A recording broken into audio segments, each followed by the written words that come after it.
शुरुआत करते हैं आज के बेहतरीन सेशन की, जिसका नाम है चावल की खेती आखिर कैसे करें, 11वें किस्म के प्रोडक्ट के साथ कैसे करें और इन प्रोडक्ट के माध्यम से हम लोग एक अच्छी खेती जिसमें कि हमें बीमारी ना हो और एक अच्छे बीज के साथ अच्छे उपचार के साथ कैसे करनी है। आपको तहे दिल से शुक्रिया अदा करता हूं। आप लोग सुरक्षित होंगे, स्वस्थ होंगे, मस्त होंगे और अपनी खेती को और अपने बिजनेस को बढ़ाने के लिए दिन रात लगातार मेहनत कर रहे होंगे।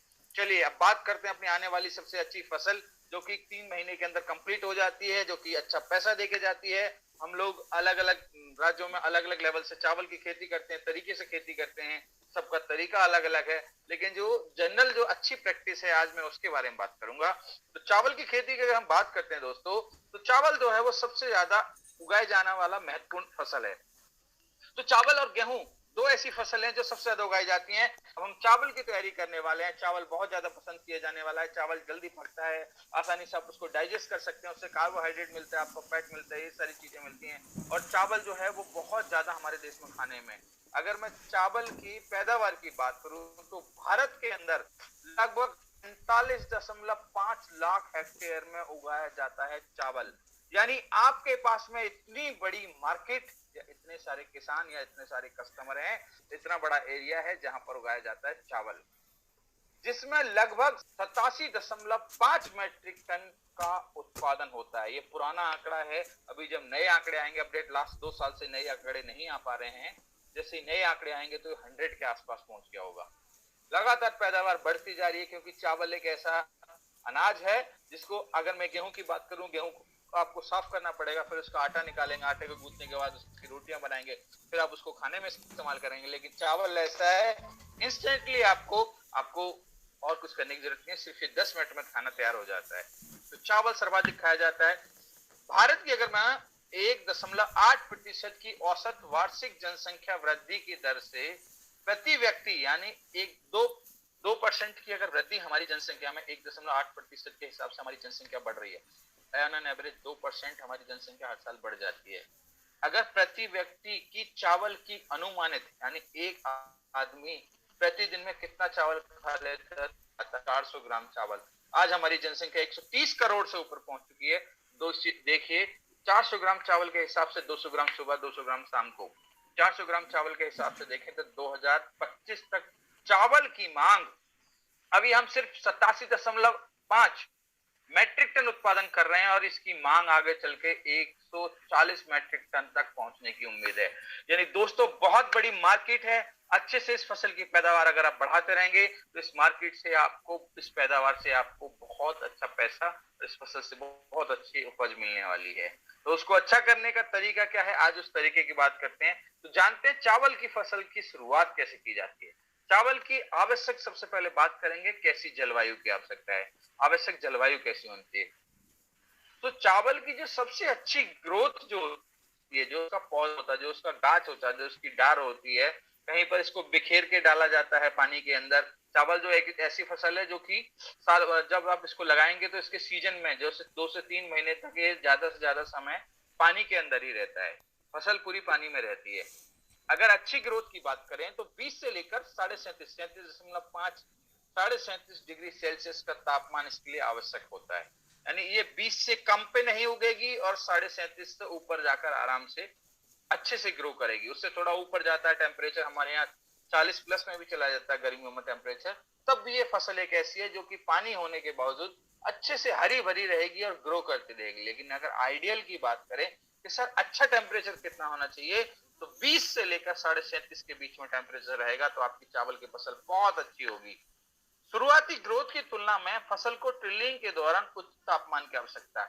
कहना ये चाहते हैं कि जब आप अपनी फसल को लगाते हैं, चावल की पौध को लगाते हैं, छोटे छोटे पौधों को अपने खेत में लगा देते हैं, उस समय जब आपके पौधे से, एक पौधे से दो, दो से तीन, तीन से चार, आप देखेंगे आपने सिर्फ एक ही पौधा लगाया था और वो आप जब उसको कटाई के समय तक जाते हैं तो एक ही पौधे से कम से कम 20 से 25 पौधे हो जाते हैं और उसकी मोटाई इतनी हो जाती है। उसको बोलते हैं हम लोग ट्रिलिंग। ट्रिलिंग का मतलब होता है एक में से ही बहुत सारी ब्रांचेज या शाखाएं निकलना। उस समय जब आप ट्रिलिंग का समय आता है, जब उसमें से शाखाएं निकल रही होती हैं, तो उस समय टेम्परेचर थोड़ा हाई रहना चाहिए। और हमारे देश का मौसम का, वातावरण का ऐसा असर है कि ऑटोमेटिकली हमारे यहाँ पर टेम्परेचर हाई हो जाता है।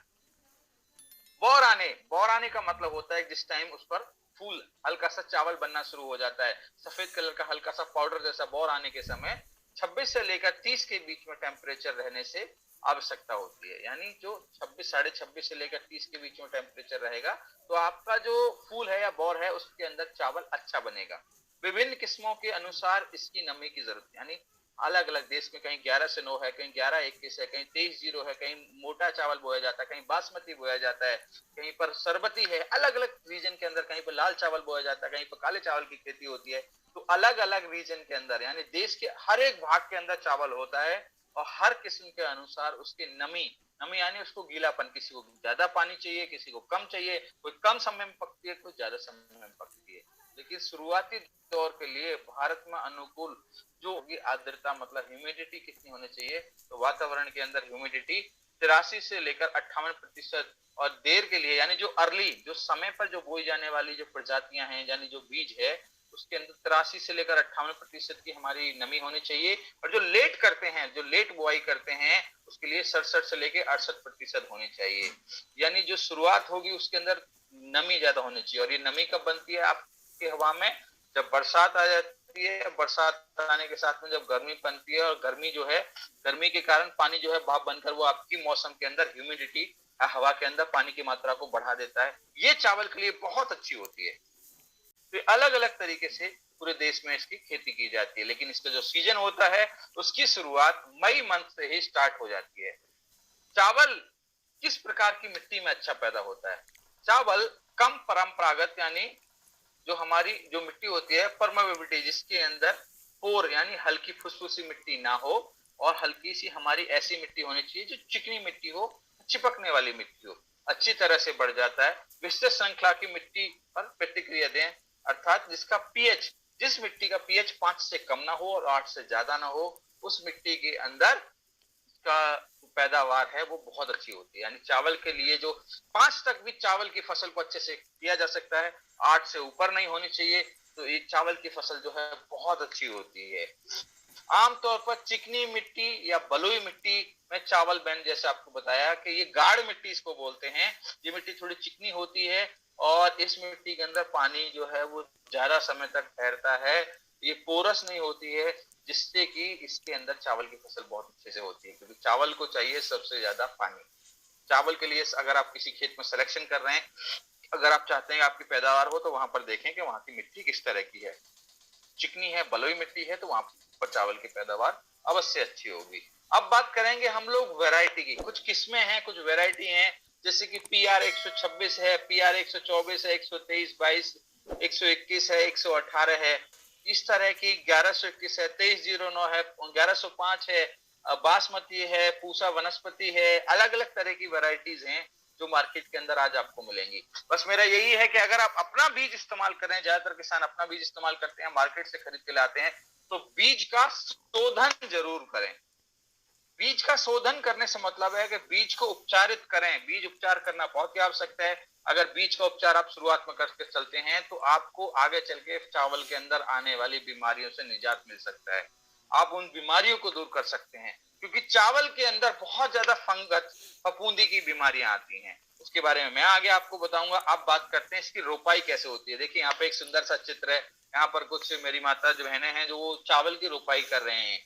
तो कुछ स्टेट्स के अंदर इसको इस तरह से रोपाई की जाती है, एक जगह पहले नर्सरी तैयार की जाती है।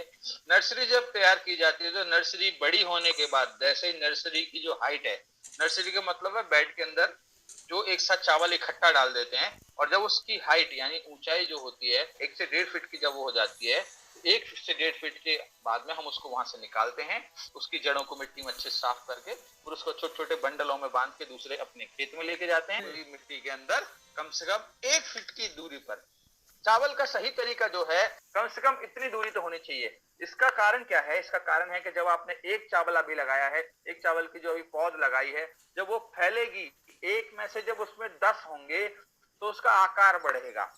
आकार बढ़ेगा, जब नजदीक नजदीक आप ज्यादा चावल लगा दोगे तो उसको आकार बढ़ाने के लिए उसको जगह नहीं मिलेगी। अब जगह नहीं मिलेगी तो क्या समस्या होगी? समस्या ये होगी कि उसके बीच में से जो ह्यूमिडिटी, गर्मी बन जाएगी, और जब उसके बीच से पानी या उसके बीच में से हवा पास नहीं होगी, हवा पास ना होने के कारण उसमें फफूंद रोग परेशानी आना शुरू हो जाएगी। फफूंद रोग से परेशानी आने शुरू हो जाएंगी और उसके अंदर दूसरों के मुकाबले बीमारियां ज्यादा लगेंगी। तो दोस्तों, जब चावल की रोपाई करें, आप हम सभी किसान के बेटे हैं, और जब हम किसान की तरीके से थोड़ा उसमें टेक्नोलॉजी ऐड कर देंगे, प्रैक्टिकल आप लोगों का हमारा बहुत अच्छा है, हमारा ट्रेनिंग, हमारा जो है थ्योरी अच्छी है, आपका प्रैक्टिकल अच्छा है क्योंकि आप हाथ से करते हैं। मैं इस चीज के लिए आपको सैल्यूट करता हूं।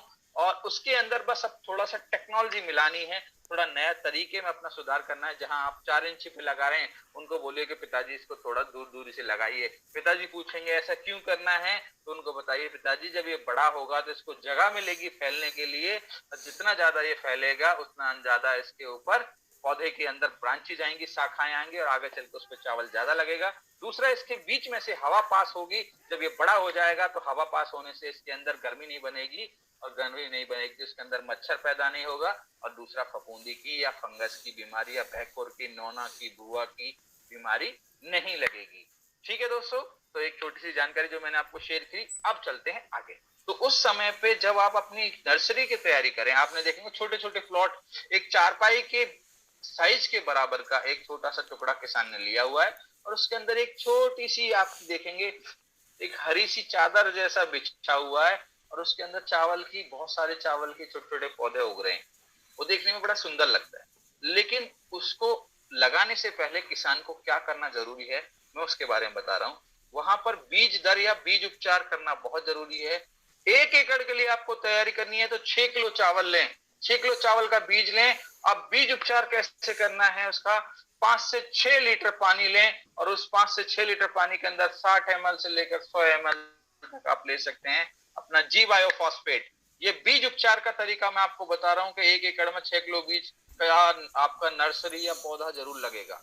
6 किलो तो बीज कम से कम लगेगा ही लगेगा, उससे जो पौधा बनेगा वो 1 एकड़ के लिए पूरा पड़ेगा आपका। जी बायोफॉस्फेट जो है वो चिपक जाएगा जाकर, और जिससे कि आप बीज का शोधन या उसके ऊपर एक लेयर बन जाएगी या एक परत बन जाएगी, एक तरह से वो उसको कवर कर लेगा, और जिससे कि अंदर बीज के अंदर फफूंदी की बीमारी या उस छोटे पौधे के अंदर फफूंदी की बीमारी नहीं आएगी। यानी एक तरह से जैसे बच्चे के अंदर टीका लगाया जाता है पोलियो का, चेचक का, खसरे का और हेपेटाइटिस का, इसी तरीके से आप अपनी फसल के बीज के नाम के छोटे बच्चे के अंदर एक टीका लगा देंगे, जिससे कि उस पर फफूंदी का अटैक ना हो। ठीक है, तो पहला स्टेप, पहला कदम आपने सुरक्षित कर लिया। अब बात करते हैं मिट्टी और नर्सरी का उपचार। अब मिट्टी मिट्टी की तैयारी कैसे करें, ट्रैक्टर चलाते समय या जब आप ट्रैक्टर चलाते हैं, पानी इसके अंदर भरने के बाद घोल से, बैल चलाकर, हल चलाकर, फावड़े से या छोटे छोटे मशीनरी से ऐसे उसको कैसे उलट पलट करते हैं, सिंपल शब्दों में बताता हूँ आपको। 1 एकड़ जमीन के अंदर 1 लीटर जी बायोफॉस्फेट लीजिए। एक 1 लीटर पानी के अंदर तो डालेंगे 5 से 7 ml, लेकिन 1 एकड़ में कितना डालें सर, उसमें तो पानी अनलिमिटेड होता है। अब अनलिमिटेड पानी के लिए क्या करें, तो 1 एकड़ जमीन लीजिए, पानी उसके अंदर कितना भी हो उससे कोई दिक्कत नहीं है। उस 1 एकड़ जमीन के अंदर 1 लीटर का आपको जी बायोफॉस्फेट लेना है दोस्तों। उस डब्बे के ऊपर एक छेद कर लीजिए, और उस डब्बे को लेकर और इस तरीके से छिड़कते चले जाइए, खेत में पानी के अंदर इस तरह छिड़कते चले जाएंगे। उसके बाद में आप ट्रैक्टर जब चलाएंगे तो आपका जो जी बायोफॉस्फेट जो मित्र जीवाणु है वो मिट्टी के अंदर जाकर अच्छे से मिक्स हो जाएगा। अब मिक्स होने के बाद आपको फायदा मिलेगा कि उसके अंदर जो आपने ऊपर नर्सरी तैयार करी है, इसको जब आप लगाएंगे तो इस मिट्टी का उपचार, जो खाली जगह देख रहे हैं, इस मिट्टी का उपचार आपका पहले ही हो चुका होगा। तो ये काम जरूर करना है। यहाँ पर आपने अपनी मिट्टी का उपचार कर लिया, 2 स्टेप कंप्लीट हो गए। पहला बीज किया था, दूसरा मिट्टी कर लिया, 2 स्टेप कंप्लीट हो गए। तीसरा चलते हैं क्या करना है। बाद में मिट्टी के ऊपर से जब भी आप प्रोडक्ट डालते हैं, कोई भी 10 किलोग्राम जीसी पावर लें, जीसी पावर नहीं है तो जी प्रोम ले लें, 4 से 8 किलोग्राम जीवैम ले लें, जीवैम नहीं है किसी के पास तो प्रोम ले सकते हैं या फिर जीएनपी के ले सकते हैं, और उसको मिलाकर अच्छे से मिट्टी में डाल दें। 1 एकड़ के लिए मैं आपको बता रहा हूँ, जीवैम लेंगे तो 2 पैकेट लगेंगे, जीसी पावर लेंगे तो 1 बाल्टी लें, और जी प्रोम लेंगे तो 1 बाल्टी लें। पहले से ही मिट्टी में आप पानी में उसको छिड़क कर अच्छे से ट्रैक्टर के समय उसको मिक्स कर दीजिए। तो इससे क्या होगा, अगर आपके पास गोबर नहीं भी है तो तब भी वो आराम से मिट्टी के अंदर छिड़काया जा सकता है। यहाँ पर एक चीज मैं आपको बताना चाहूंगा कि आप जीसी पावर की, चाहे वो जीवैम है, चाहे वो मैं आपको प्रॉम बता रहा हूं जो 10 किलोग्राम बाल्टी में आते हैं, या एनपीके बता रहा हूं, उसकी मात्रा को बढ़ा सकते हैं। अगर कोई किसान भाई कहना चाहता है कि मैं 2 डालना चाहूंगा, 3 डालना चाहूंगा, मेरी मिट्टी ज्यादा कमजोर है, मैं इस कमजोर मिट्टी से तगड़ी फसल लेना चाहता हूं, तो उसको ये बताइए कि आप इसकी मात्रा को बढ़ा लीजिए, जिससे कि आपकी मिट्टी को ताकत मिलेगी। दोस्तों, ये सही समय है, जो जानकारी मैं आपको दे रहा हूं, ये शायद आपको जानकारी अभी नहीं मिलने वाली, लेकिन मैंने आपको सोचा, महसूस किया कि ये जानकारी आप तक पहुंचनी चाहिए। आगे चलते हैं, चावल की बढ़ोतरी कैसे होती है। जैसे मैंने आपको बताया कि मार्च से लेकर अप्रैल, अप्रैल जो है मई, मई के अंदर जो यहाँ पर नीला वाला हिस्सा देख रहे हैं, ये होता है यहाँ पे अंकुरन। अंकुरन मतलब जो आपने चावल डाला था खेत के अंदर, वो उपजेगा, उपजना शुरू हो जाएगा, और आपकी अप्रैल से लेकर मई तक इसकी रोपाई चलती रहेगी, और फिर हमारे यहाँ पर जुलाई से लेकर अगस्त तक इसकी कटाई हो जाती है। कुछ ऐसे राज्य हैं जहां पर द्वितीय, एक ही फसल को थोड़ी ऊंचाई से काटने के बाद, मान लीजिए पौधा इतना है, तो हम लोग क्या करते हैं, नीचे से काटते हैं उसको, क्योंकि हमें सिर्फ एक ही फसल लेनी है। लेकिन कुछ राज्य ऐसे हैं जिनको 2 फसलें लेनी है, जैसे मैंने अभी आपको उदाहरण दिया, जैसे आसाम में लेते हैं, बंगाल में लेते हैं लोग, उड़ीसा में लेते हैं, बिहार के अंदर भी कुछ ऐसे जगह हैं यहाँ पर 2-2 फसलें लेते हैं। चावल एक फसल, प्रकृति आपको पानी भरपूर देगी, आपको मिट्टी सही ढूंढनी है, उसके अंदर सही यूरिया, डीएपी, अपना जो गैल्वेकिसन प्रोडक्ट डालने हैं, और उसको सही से सही बीज डालकर सही तरीके से बस सही बरसात के समय में लगा देना है, और चावल अपने आप पकता रहता है और आपको एक बेहतरीन फसल देता है। और उसके अंदर, चावल के अंदर एक बहुत न्यूट्रिशन होता है, पावर होती है, ताकत होती है। अब बढ़ता हूं मैं आगे। अब मिट्टी का अगर स्वास्थ्य के जो प्रबंधन करना है, उसकी जो क्वालिटी को अगर ठीक करना है, तो क्या क्या समस्या हो सकती है। एक बार मिट्टी के अंदर आपने एनपीके डाल दिया, जीसी पावर डाल दिया, प्रॉम डाल दिया, आपने जितने भी अपने जो प्रोडक्ट हैं जो मिट्टी के अंदर डाल दिया, वो आपको लाइफ लॉन्ग देता रहेगा फायदा। मिट्टी के अंदर क्या क्या समस्याएं होती है। मिट्टी के अंदर कार्बन पदार्थ के स्तर में गिरावट, यानी जो ऑर्गेनिक मैटर होता है, जो जैविक पदार्थ होते हैं, जो कि कूड़े की खाद से मिलते हैं और सड़ी गली पत्तियों से मिलते हैं, वो जो मैटर होता है, उसकी जो मात्रा होती है वो धीरे धीरे करके कम होने लगती है।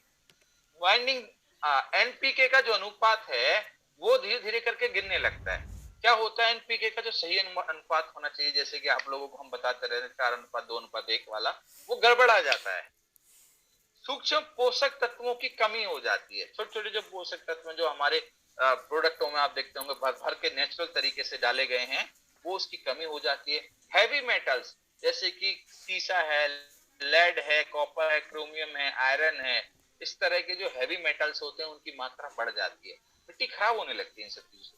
कम दक्षता वाले, यानी कम, आमतौर पर क्या कोई ना आपको बोलेगा कि इसके अंदर इतना 50 किलोग्राम डाल दो, 200 किलोग्राम डाल दो, इसमें 400 किलोग्राम ऐसा कीजिए, कैल्शियम डाल दीजिए, आप इसके अंदर फास्फोरस डाल दीजिए, ये डाल दीजिए।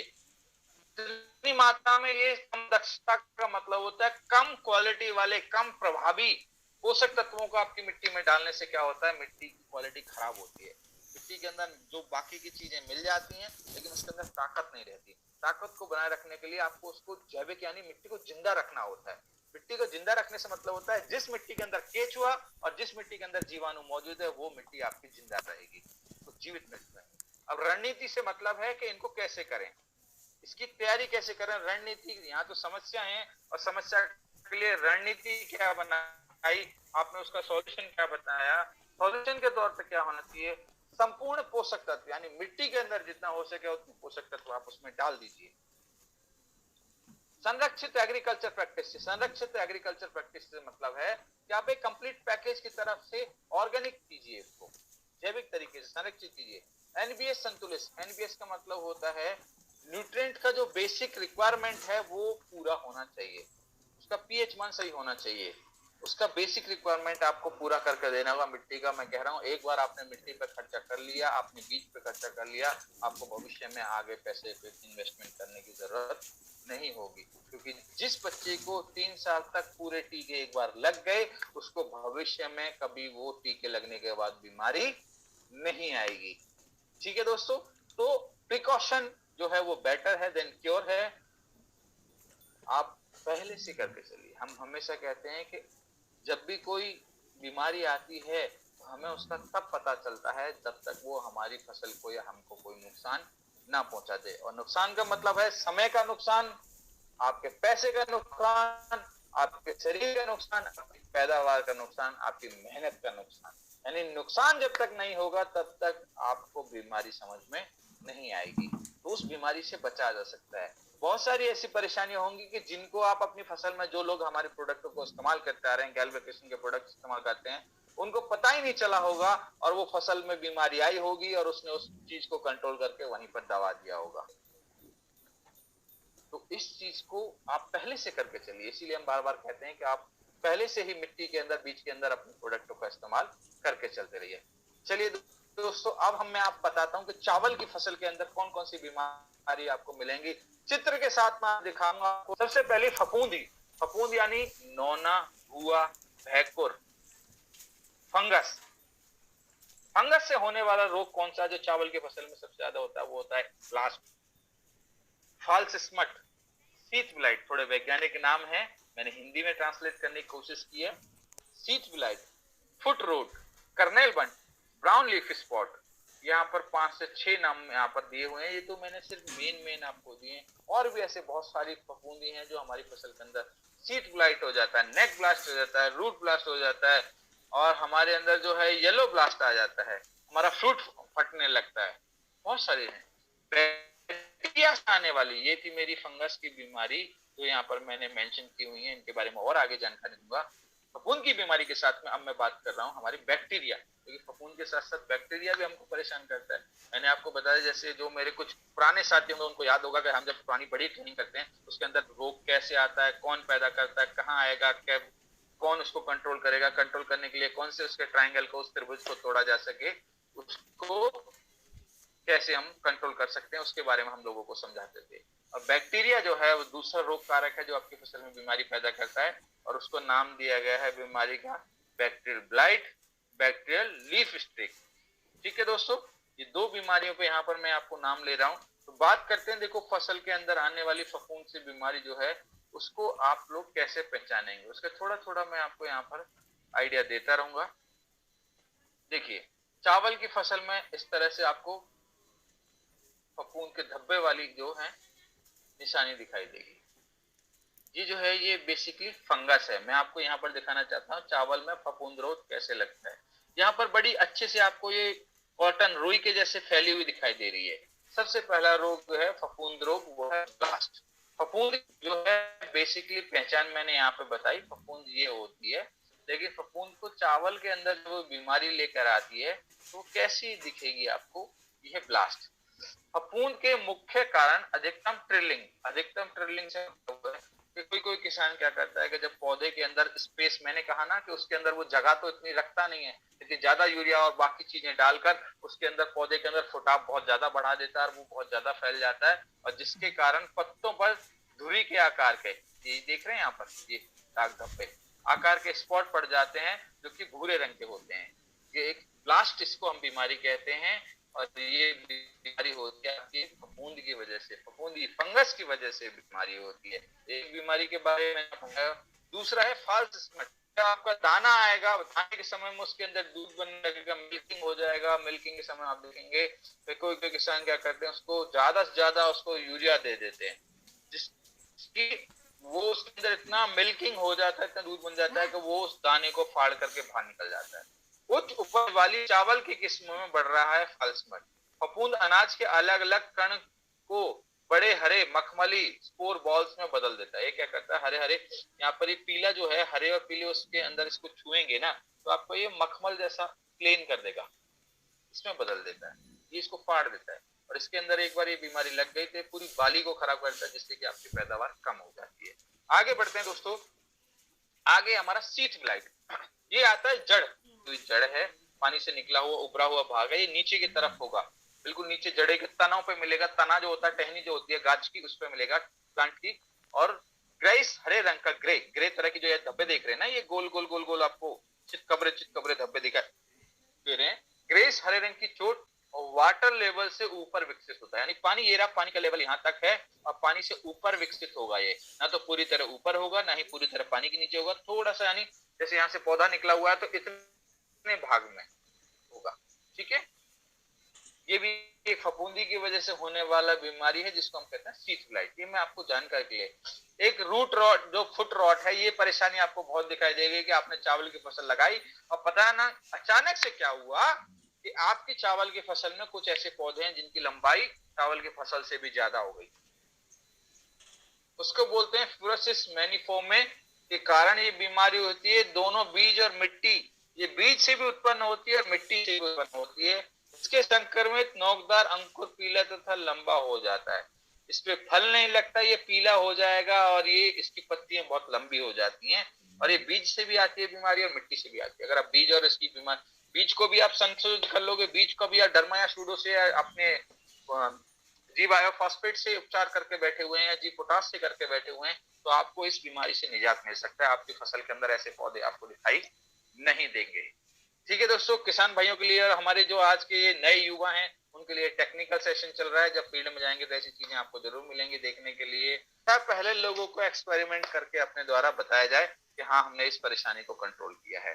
ठीक है दोस्तों, आगे बढ़ते हैं। आगे है करनाल बंट। करनाल बंट का मतलब इसमें फल का कुछ पुष्प, जो हमारा फल की जो हमारी फली है, जो बाली है, उसका कुछ गुच्छा संक्रमित हो जाता है। अक्सर अनाज का केवल एक हिस्सा काले पाउडर में बदल जाता है, ये जल जाएगा। बंट, करनाल बंट का मतलब है, बंट का मतलब बर्न हो जाना, बर्न का मतलब जल जाना। ऐसे लगेगा जैसे किसी ने इसको जला दिया, भून दिया है बाली को, और भूनने के बाद में आपके अनाज का जो है वहां पर पूरा खत्म हो जाएगा। इसके अंदर भी मैल लगी हुई है, आपको पैदावार भी कम हो जाएगी और आपको उतना पैसा भी उसका नहीं मिलेगा। ठीक है दोस्तों, आगे बढ़ता हूं मैं। आपको ब्राउन लीफ स्पॉट, ये आपका हरा जब पौधा रहता है तो आप देखेंगे कि उसकी पत्तियों पर ये गोल गोल ऐसे धब्बे पड़ जाते हैं। ये धब्बे जो हैं आपको ज्वार की फसल में, मक्की की फसल में या बाजरे की फसल में भी देखने को मिलेंगे।